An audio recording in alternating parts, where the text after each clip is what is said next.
Bonjour à toutes, bonjour à tous. Merci aux organisateurs et à la coordination des soins palliatifs.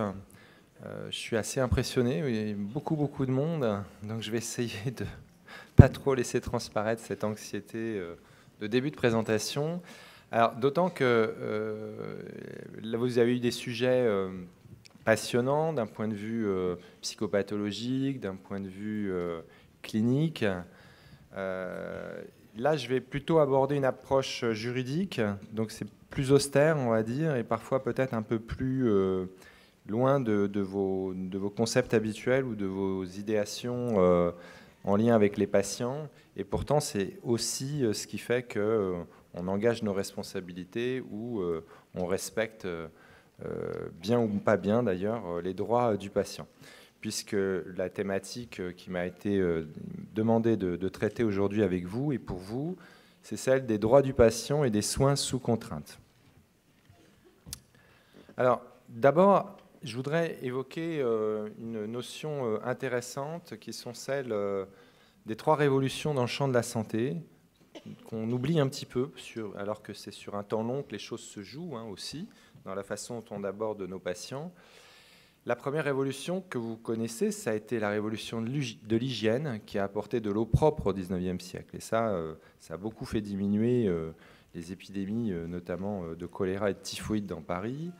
La France était très en retard d'ailleurs par rapport à la Grande-Bretagne. La seconde révolution qu'on pourrait appeler médico-chirurgicale ou dite celle de la science médicale triomphante du XXe siècle, ça a été évidemment celle des traitements curatifs, celle de l'hémodialyse, celle des antibiotiques, celle des médicaments performants au sens du curatif avec, dans l'évolution des soins, l'apparition des CHU justement comme centre experts pour l'approche curative des maladies, parfois les plus graves, et une évolution du coup vers une prise en charge des maladies aiguës qui deviennent des maladies chroniques, parce qu'on arrive aujourd'hui à gérer ce qui était auparavant une sanction immédiate par la mort. Et de ce fait, on arrive avec le XXIe siècle dans une troisième révolution qu'on pourrait appeler la révolution de l'information propre, un peu comme celle de l'eau propre, et qui est celle de la révolution des patients, et qui explique qu'aujourd'hui, on s'intéresse aussi beaucoup à ce qu'on appelle les patients ou les profanes. Et vous verrez que tout à l'heure, on évoquera une éventuelle séance de dédicace avec des livres qui parlent des patients experts, des relations entre soignants et profanes, et jusqu'à quelle ingérence ou quelle liberté on donne aux patients, ou le patient s'approprie pour rentrer dans un dialogue plus égal à égal avec le patient. Alors, tout cela pourquoi ? Pour dire aussi quand même que pour certains auteurs, pour ce qu'il en est de la santé, le XXe siècle a échoué à produire des citoyens éduqués dans les démocraties modernes. Alors, dit comme ça, c'est assez général, c'est un constat d'échec, à échouer, au vu de ce que disent les auteurs.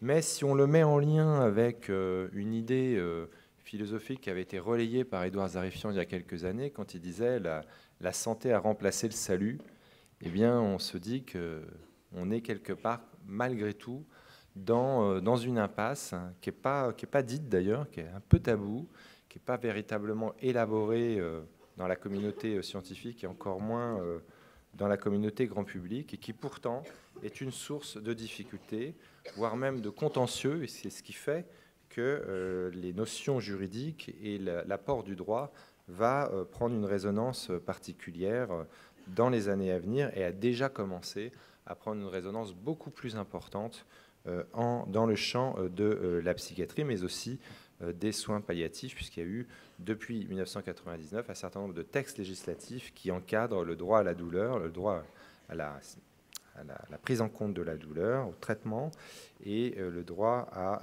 une prise en charge palliative de qualité.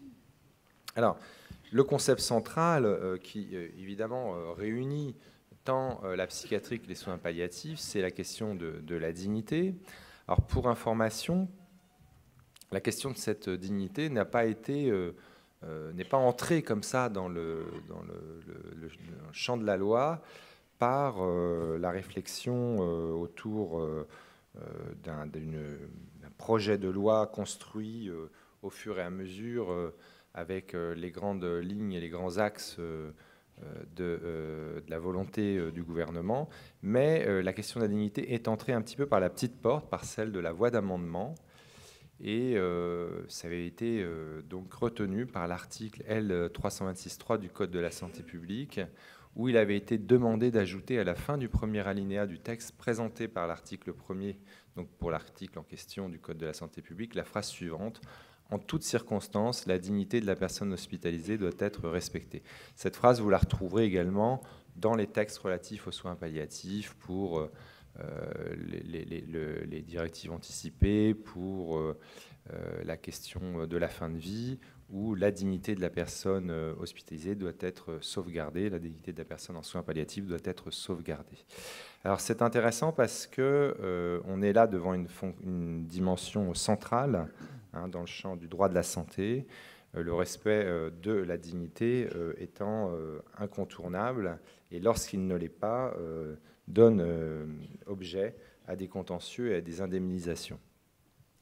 Alors, ceci dans un contexte qu'il faut rappeler, qui est un contexte économique qui avait été brossé par la Commission consultative nationale des droits de l'homme dans un rapport de 2012, où quatre points avaient été relevés par cette commission, qui est une petite commission juste qui jouxte l'Assemblée nationale, et qui est donc relative à la Commission nationale des droits de l'homme avec un rôle de conseil et de proposition dans le domaine des droits de l'homme, du droit international humanitaire et de l'action humanitaire. Je vous invite d'ailleurs à aller sur le site de la CCNDH, parce qu'on y trouve vraiment des avis particulièrement documentés, intéressants, qui vous expliquent un petit peu comment la loi se fabrique et comment la loi peut-être passe à côté de principes, notamment éthiques ou juridiques, extrêmement importants. Alors cette commission avait et propose également des voies de solution, des propositions particulièrement intéressantes pour le respect des droits des personnes. Alors 4 thématiques avaient été relevées comme faisant l'objet d'inquiétudes par cette commission à l'époque. 1, les inégalités de santé, et ça reste actuel. 2, le droit à la sécurité et à l'hygiène au travail, donc qui nous concerne peut-être moins aujourd'hui. 3, la bioéthique et la fin de vie. Avec les soins palliatifs, on est dans cette question-là. Et l'hospitalisation des personnes souffrant de troubles mentaux. Donc on était juste après la loi du 5 juillet 2011 qui a réformé la loi sur les troubles mentaux des personnes hospitalisées en psychiatrie de 1990. Alors on est dans une trilogie en fait qui organise notre soin et qui organise notre lecture du monde du soin dans l'environnement dans lequel on vit, et qui explique que certes la liberté de choix permet d'introduire dans la relation du soin un espace d'autonomie, et notamment de faire en sorte que le consentement ne soit pas réduit à une réponse aléatoire, risque de tous les instants dans notre société de l'accélération, il faut décider très vite.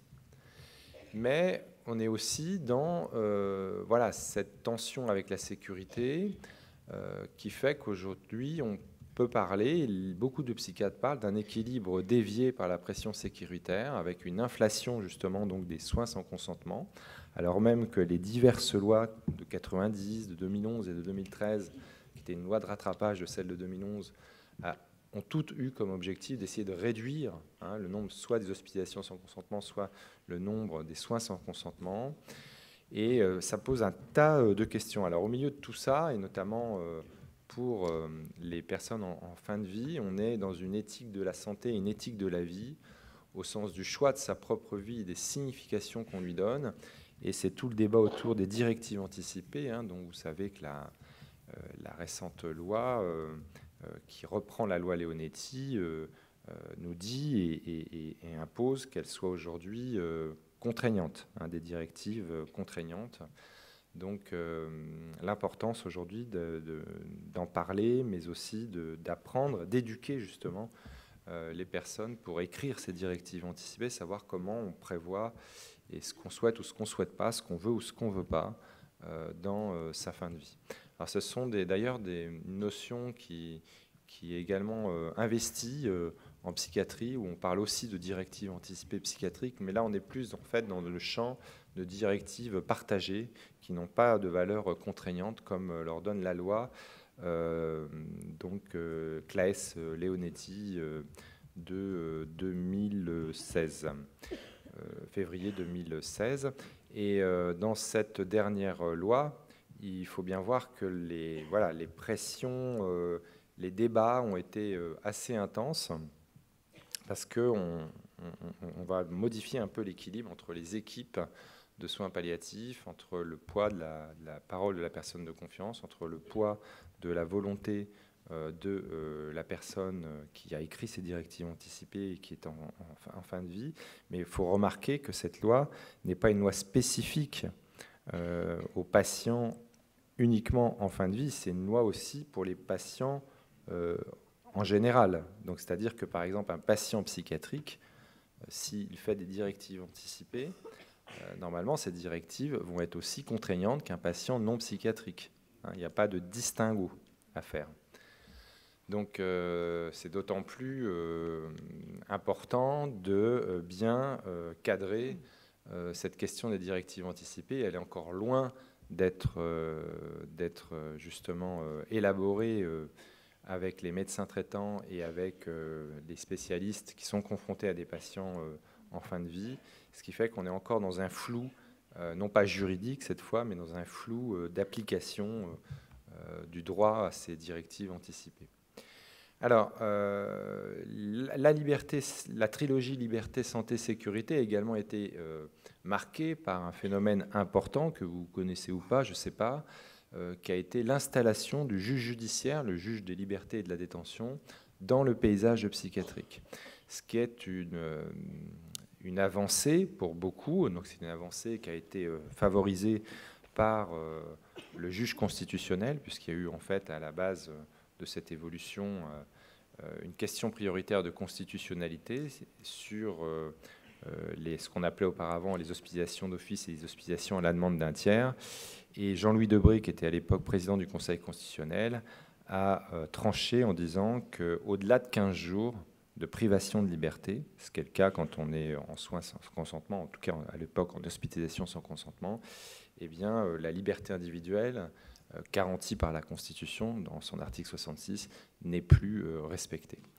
Il avait d'ailleurs en tête, Jean-Louis Debré, outre des arguments juridiques, en tant que professeur de droit, ça aurait été dommage, et surtout président du Conseil constitutionnel, ça aurait été dommage qu'il ne les ait pas, mais il avait aussi quand même, pour info, quelques notions littéraires en tête, et l'exemple de Camille Claudel a beaucoup influé sur, on va dire, l'émotion qui a entouré ce changement profond dans l'abord juridique de la question, qui est un changement d'ailleurs qui était compliqué parce que depuis l'ancienne loi fondatrice de la psychiatrie ou de l'internement en psychiatrie, comme on le disait à l'époque, on était quand même dans ce qu'on appelle la thèse de la priorité administrative, c'est-à-dire que ce sont des décisions administratives prises par des directeurs d'hôpitaux psychiatriques, et donc il aurait été en grande partie logique que ce soit plutôt le juge administratif qui s'occupe de régler les problèmes juridiques de contentieux entre malades internés et établissements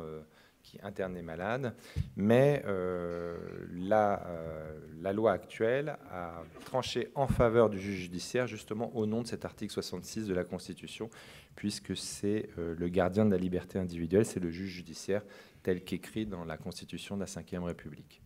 Et puis il y a la question la plus importante peut-être, qui est celle de la question politique de la sûreté, car les droits de l'homme ne se monnaient pas, ils s'exercent. Et vous savez qu'aujourd'hui, cette sûreté est en partie mise à mal, en partie, on va dire, sécurisée, peut-être selon les avis politiques que vous pouvez avoir, puisque on est dans un contexte de terrorisme. Mais vous avez bien compris que l'état d'urgence, qui était devenu un état d'urgence permanent, est rentré maintenant dans le droit commun et permettre donc de mettre à mal cette sûreté, ce qui va venir un petit peu déstabiliser le rapport à la liberté des citoyens, l'habeas corpus s'éloignant petit à petit de notre façon d'organiser la police administrative, mais aussi la police sociale.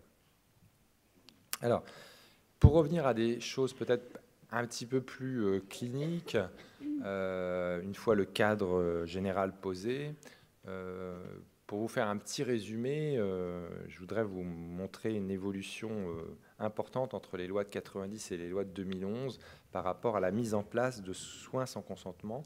En 90, c'était une hospitalisation sans consentement. Maintenant, on est dans le champ des soins sans consentement. Alors, vous aviez en 1990, qui est une époque qui commémorerait la Déclaration des droits de l'homme de 1989. Donc, tous les politiques à l'époque en tête, donc sous gouvernement socialiste,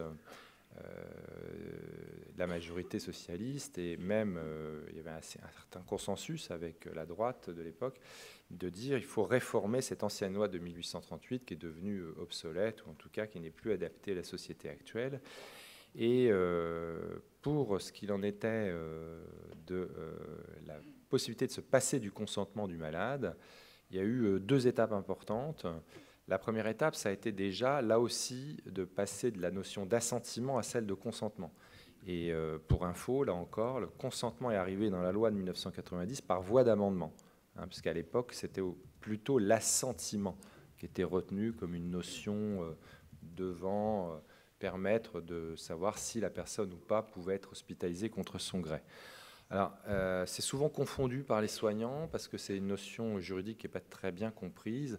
Le consentement, bon, c'est ce que vous connaissez, c'est-à-dire vous êtes d'accord avec les soins, vous donnez votre bénédiction à la démarche soignante, vous avez été informé de façon éclairée et vous reprenez à votre compte le projet soignant. Ça, c'est le consentement. Vous êtes en accord avec la proposition du soignant et du coup, et du médecin, vous décidez avec le médecin, vous prenez avec le médecin la décision conforme à votre état de santé. C'est dans le Code de la santé publique encore aujourd'hui. L'assentiment, ce n'était pas exactement ça. L'assentiment, si vous voulez, c'est le feu vert que vous donnez au dernier moment avant l'acte médical. Par exemple, vous allez être opéré, et puis juste avant l'anesthésie, par exemple, l'anesthésiste, le chirurgien peut dire « on y va ». Et là, vous dites oui. Ça, c'est l'assentiment. C'est le feu vert que vous donnez pour la mise en exécution de l'acte médical. Donc, c'était un petit peu différent. Et les mots, on compte en droit. Et c'est pour ça que ce consentement en 1990, il était important de bien préciser la nature et de bien poser les bases de cette loi qui va venir toucher à la liberté des personnes soignés pour des troubles psychiatriques. Alors à l'époque, c'était justifié de la manière suivante.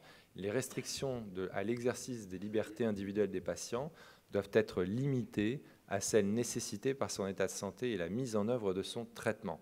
Donc, vous voyez, on était vraiment centré quelque part sur l'état de santé, sur la mise en œuvre du traitement, et finalement dans une loi qui était plutôt dont le focus était plutôt porté sur la nécessité thérapeutique, la nécessité médicale, là où aujourd'hui, on a une évolution quand même assez importante, et ce qui vous explique pourquoi le juge intervient, puisqu'aujourd'hui, il est clair que les restrictions à l'exercice des libertés individuelles des patients doivent être, et ça c'est les trois mots les plus importants finalement, si vous aviez juste à retenir quelque chose, mon intervention, ça pourrait être ça par exemple, c'est elles doivent être adaptées, elles doivent être nécessaires et elles doivent être proportionnées à son état mental et à la mise en œuvre du traitement requis.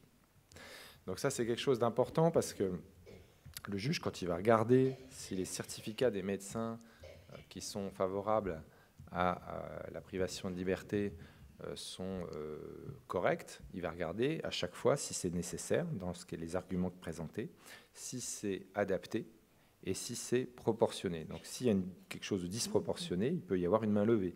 Si ce n'est pas nécessaire, il peut y avoir une main levée. Si ce n'est pas adapté, il peut y avoir une main levée. Donc c'est ça l'important aujourd'hui à comprendre, et on pourra en discuter si vous voulez, parce que ça vient de loin en fait, comme concept juridique. D'autres évolutions ont eu lieu, qui sont des évolutions en demi-teinte ou parfois clairement portées par des sujets nouveaux de société. Je le dirais comme ça au sens politique public, mais vous avez le droit évidemment de le regarder avec une sensibilité qui est la vôtre dans la prise en charge des soins palliatifs, avec un vocabulaire plus peut-être incisif pour vous et plus important. Vous voyez que par exemple entre la loi du 27 juin 90 et celle du 5 juillet 2011, il y avait un article qui est généralement assez oublié un peu par tout le monde, qui dispose qu'un protocole thérapeutique pratiqué en psychiatrie ne peut être mis en œuvre que dans le strict respect des règles déontologiques et éthiques en vigueur. Alors déjà, pour beaucoup de médecins, il y a une sorte de confusion. Quand on parle déontologie, on imagine que c'est le code de déontologie médicale et que c'est surtout des obligations morales, des prescriptions éthiques que le médecin doit suivre.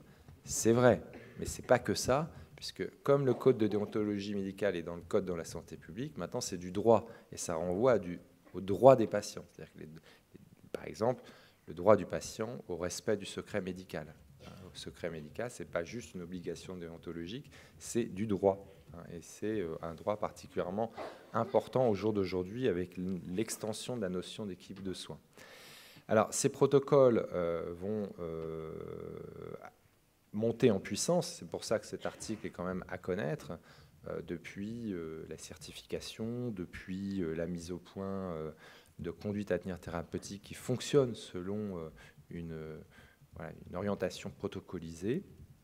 Et la récente loi de modernisation de notre système de santé, LMNS, qui est la loi du 26 janvier 2016, dit, notamment dans l'article 175 initial, que désormais le droit du malade au libre choix de son praticien et de son établissement de santé, avant on n'en était qu'au praticien et à l'établissement de santé.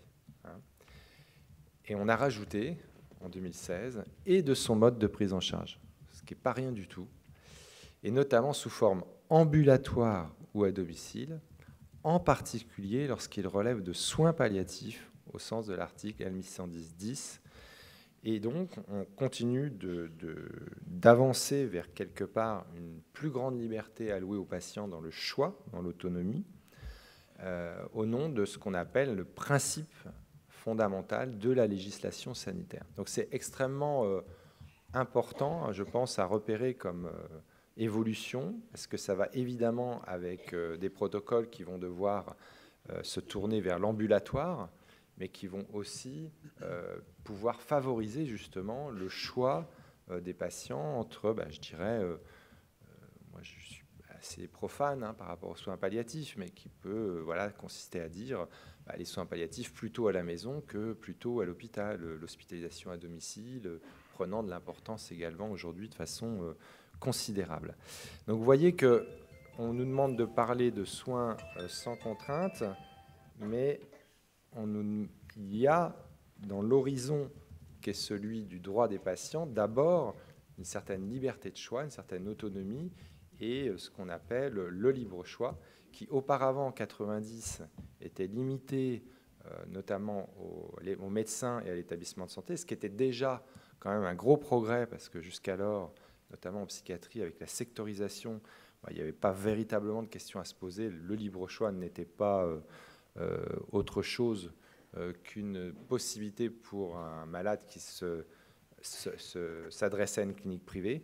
Donc là, ça gagne le droit public.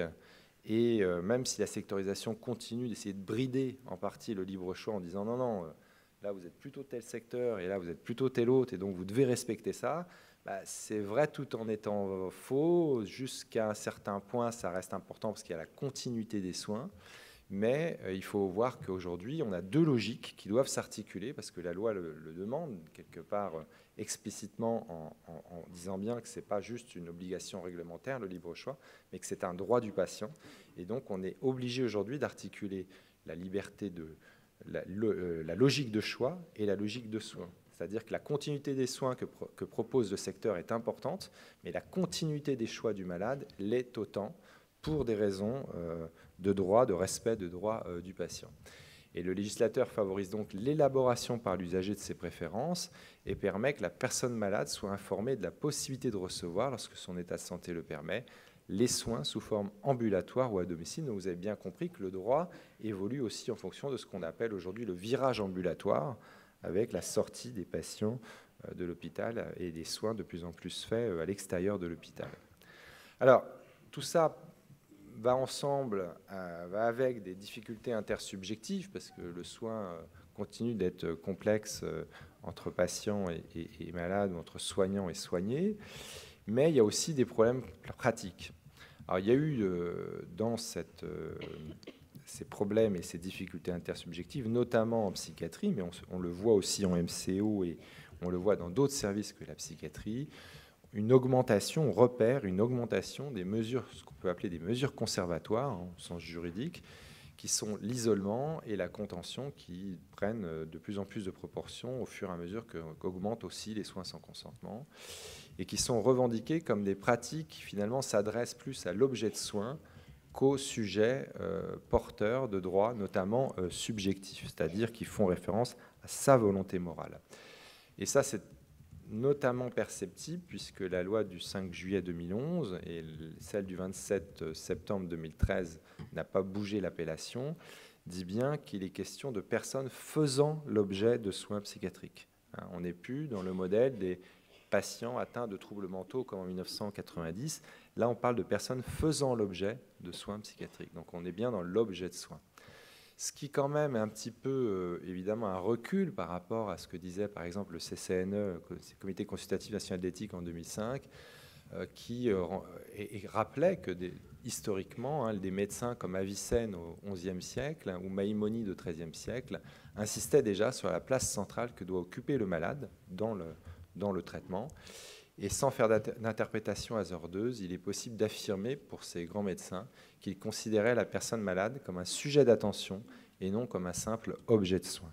Donc on est encore, vous voyez, à quelque part courir après notre histoire qui est celle du respect, pas seulement des droits, mais aussi de la subjectivité et de la notion de personne, finalement. Alors, la loi du 27 septembre 2013 va reprendre en partie celle du 5 juillet 2011 sous injonction du juge constitutionnel pour des raisons de fond et d'inconstitutionnalité partielle d'un certain nombre de thématiques de la loi, ce qui fait que ça a été compliqué pour la psychiatrie de s'adapter. Il a fallu, malgré l'entrée en vigueur progressive, aller à marche forcée pour prendre en compte la jurisprudence constitutionnelle, avec 2 étapes, en octobre 2013 et en septembre 2014, pour permettre à l'ensemble des acteurs de s'organiser. Au passage, donc le juge constitutionnel, dans ses décisions après 2013, ne donne pas de quitus à la valeur constitutionnelle du libre choix, donc il ne le reconnaît pas en tant que tel. Alors, qu'est-ce qui se met en place à partir de ces 2 textes de loi qui maintenant régissent la pratique psychiatrique? Alors, ce qu'on appelle les soins psychiatriques à la demande d'un tiers, qui est une qualification en partie maladroite dans la mesure où beaucoup préféreraient qu'on parle de soins psychiatriques à la demande du directeur de l'établissement. Vous avez encore beaucoup de psychiatres. J'étais à la Société médico-psychologique lundi. Gilles Vidon disait le psychiatre décide du soin de l'hospitalisation à la demande d'un tiers ou du soin psychiatrique à la demande d'un tiers. Ben non, le psychiatre ne décide pas. Le psychiatre propose et c'est le directeur qui décide. C'est le directeur qui fait la décision. Et c'est qui est une décision administrative. Alors, ces soins psychiatriques à la demande d'un tiers peuvent se faire à la demande d'un tiers, c'est comme auparavant l'hospitalisation à la demande d'un tiers, mais ils peuvent se faire aujourd'hui en péril imminent, et donc finalement, c'est du soin psychiatrique à la demande d'un tiers sans tiers, ce qui est quand même déjà un peu acrobatique dans le concept. Et puis le soin psychiatrique à la demande d'un tiers en urgence, c'est-à-dire que le tiers ne dispose pas de l'ensemble des pièces il faut à ce moment-là, dans tous les cas, deux conditions préalables cumulatives, un consentement impossible en raison des troubles mentaux.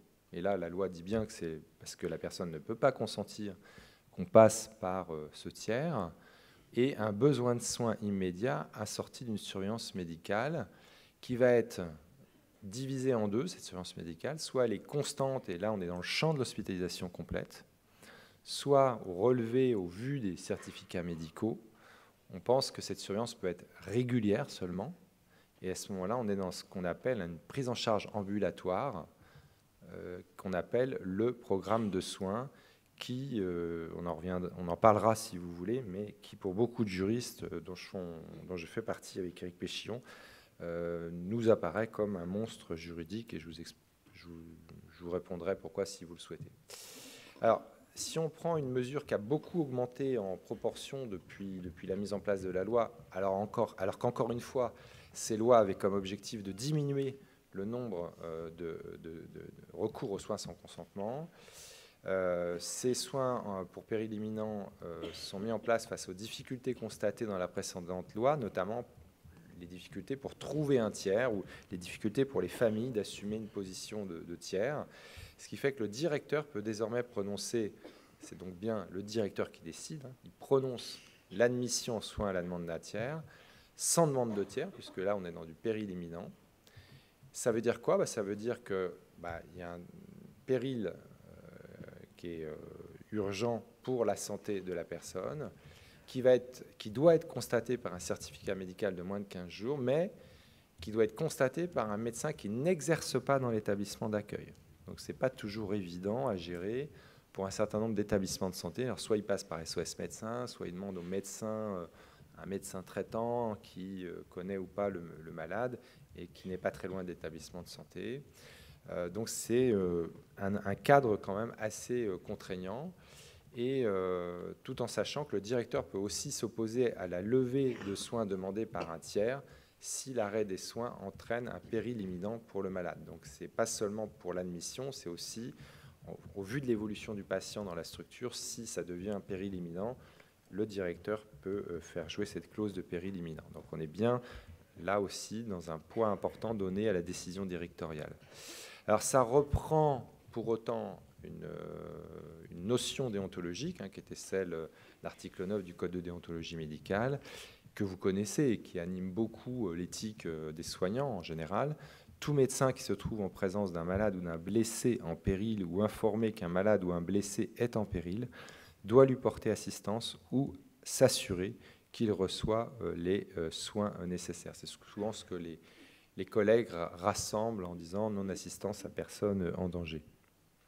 Alors les conditions de validité du péril imminent sont au plan organisationnel, pour qu'il n'y ait pas de raté administratif, relève d'une obligation pour le directeur d'établissement d'informer dans les 24 heures la famille de la personne malade ou à défaut un proche, s'il y a lieu le tuteur ou le curateur, et sauf difficulté particulière, par exemple l'impossibilité de connaître l'identité du patient ou impossibilité d'identifier les proches, démontrer ici le respect de son obligation de moyens. Si vous avez un patient psychotique qui vous dit « moi je m'appelle Bob Marley » et que vous n'avez aucune possibilité de savoir qui il est, évidemment ça va être compliqué d'informer tuteur ou personne malade si vous n'avez pas les infos.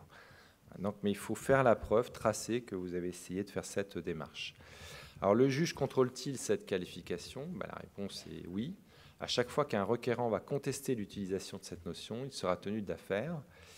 Il le fera, donc le juge sera tenu de contrôler en utilisant les critères traditionnels de la jurisprudence, c'est-à-dire qu'est-ce qu'un péril, et est-il imminent? Il y a vraiment les deux mots, donc il faut répondre aux deux questions.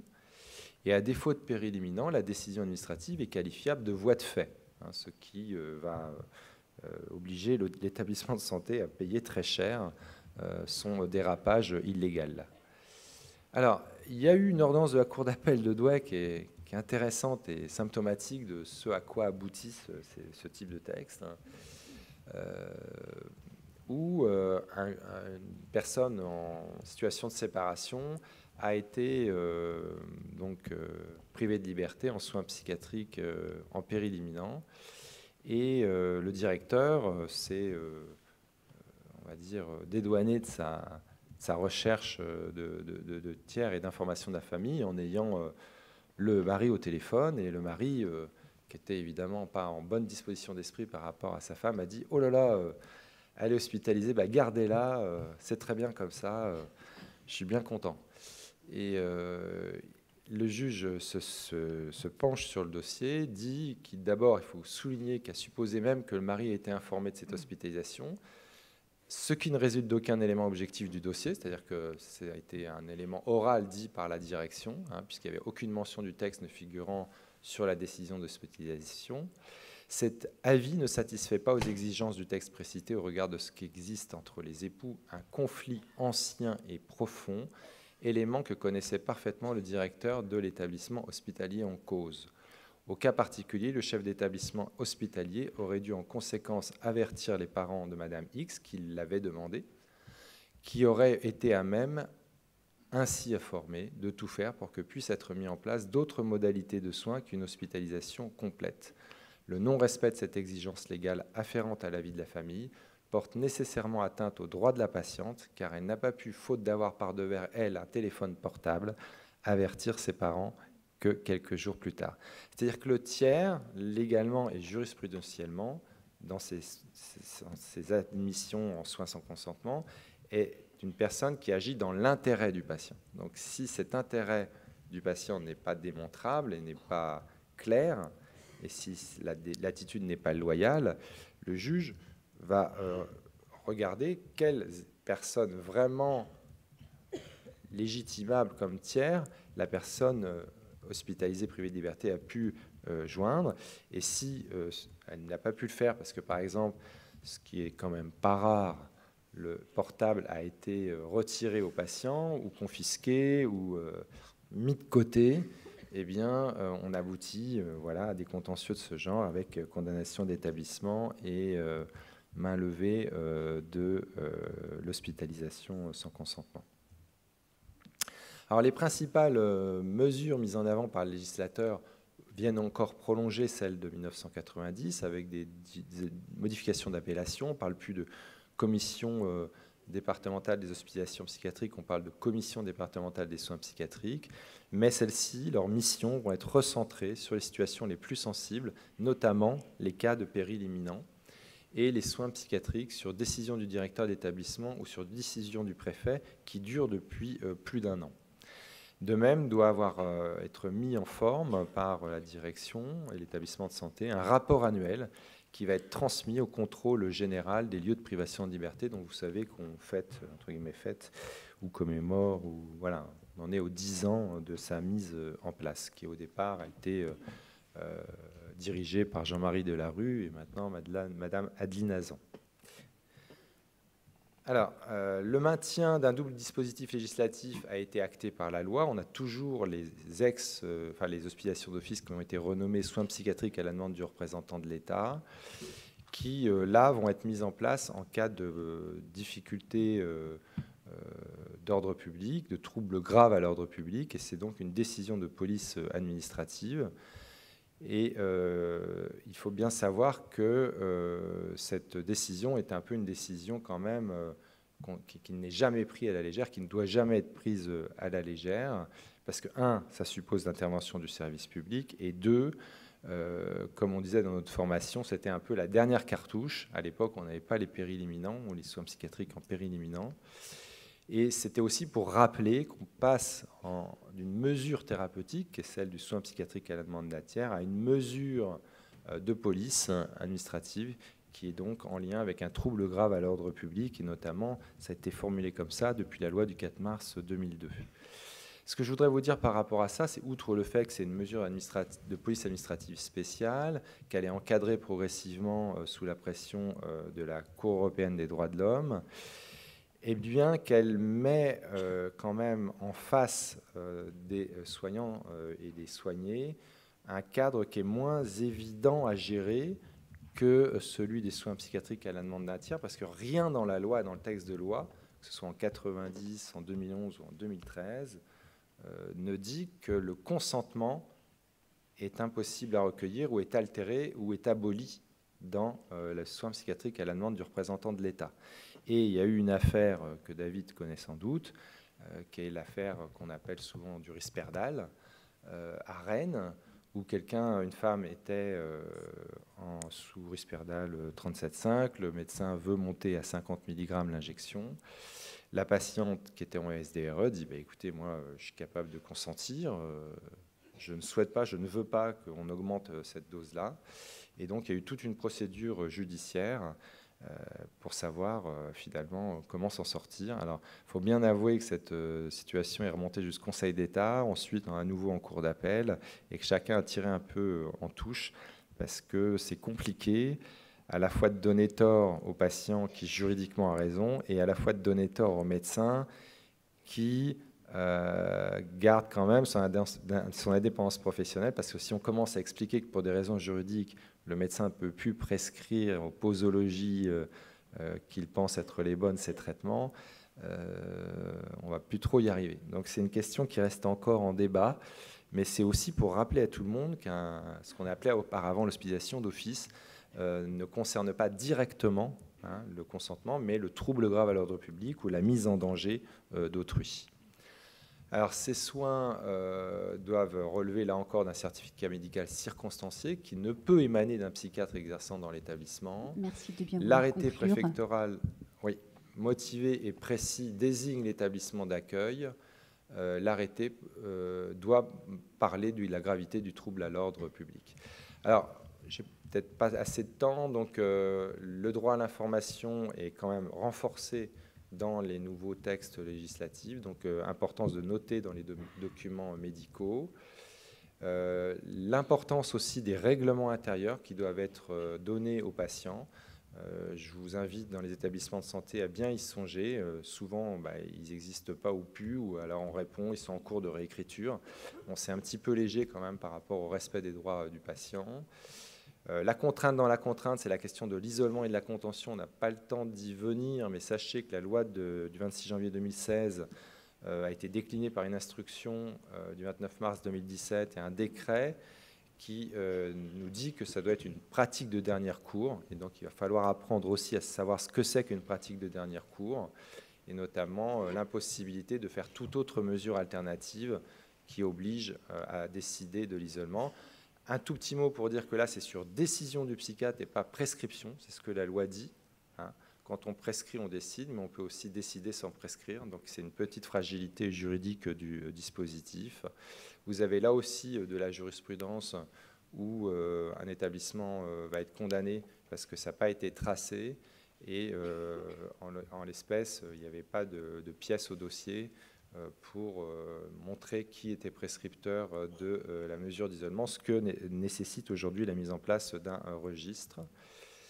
Évidemment, qu'on soit en soins palliatifs ou en psychiatrie, notre mission éthique, c'est de refuser le casier psychiatrique, comme on dirait un casier judiciaire, parce que je vous rappelle que normalement, à l'issue des soins, toute personne faisant l'objet de soins psychiatriques conserve ses droits et devoirs de citoyen.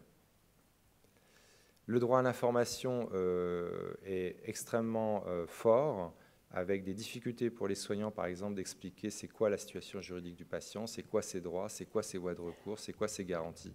Donc c'est compliqué. Et pour finir, je voudrais un petit peu élargir en disant que, évidemment, on ne va pas réfléchir de la même manière en soins psychiatriques et en soins psychiques. Et je pense qu'en soins palliatifs, il y a beaucoup de soins psychiques. Édouard Zarifian disait que soigner une personne souffrant d'un trouble psychique est possible tout en respectant sa singularité, ses différences et même les aspects de sa liberté individuelle qui sont dérangeants pour les autres. Un psychothérapeute n'est pas un juge chargé d'appliquer des lois pour garantir l'ordre public. Je pense que c'est extrêmement actuel comme formulation, sachant qu'on est aujourd'hui quand même dans un contexte de fracture sanitaire, avec évidemment des demandes difficiles pour les malades mentaux, parce qu'ils sont souvent obligés d'articuler leurs demandes de façon implicite. Voilà, donc pour conclure, on est aujourd'hui dans le modèle du parcours de soins, ce qui explique par exemple l'importance de la psychiatrie de liaison aux soins palliatifs. Je crois que c'est Dr Boucher, mon ami Dr Boucher, qui en parlera cet après-midi, et puis il y a eu des interventions qui allaient dans ce sens-là ce matin.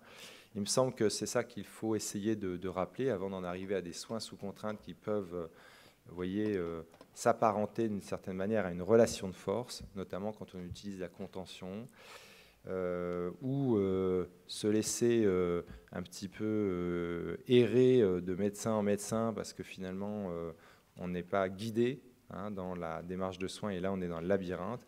Je crois que dans tous les cas, il faut essayer d'éviter ces deux extrêmes pour être soigné, avoir accès aux soins dans un espace de délibération à apprivoiser. Je vous remercie.